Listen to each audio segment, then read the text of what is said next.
По 80-минутна средба во клубот на пратениците, а на која присуствува американскиот и амбасадорот на Европската унија Бејли Јорав, четворицата лидери Груевски, Заев, Ахмети и Тачи потврдија оти остануваат посветени на договорот од 2 јуни и дека разговорите за негово целосно спроведување ќе продолжат за 10 дена. Средбата резултира без изјава од било кој од присутните, само со заедничко соопштение во кое меѓу другото се наведува: Ние, лидерите на главните политички партии, денеска се согласивме уште еднаш да ја потврдиме нашата целосна посветеност на договорот од 2 јуни и да продолжиме со разговорите за негово целосно спроведување на лидерско ниво на 29 јуни.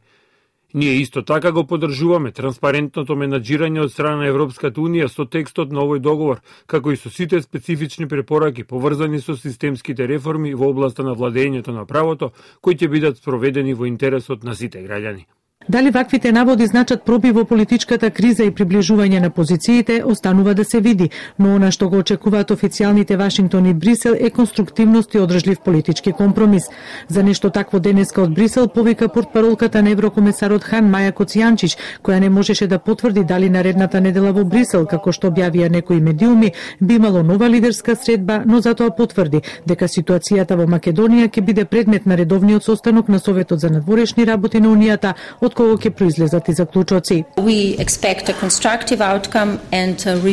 renewed commitment of the political leaders, including on the 2nd of June agreement. Our position remains unchanged. We believe that in the interest of the country and the people, it's the lasting political compromise needs to be reached, and we are ready to help out in this situation. But beyond the meeting of today, I cannot confirm any other meetings. I can, however, say that foreign ministers of the European Union are due to discuss the situation in the former Yugoslav Republic of Macedonia on Monday,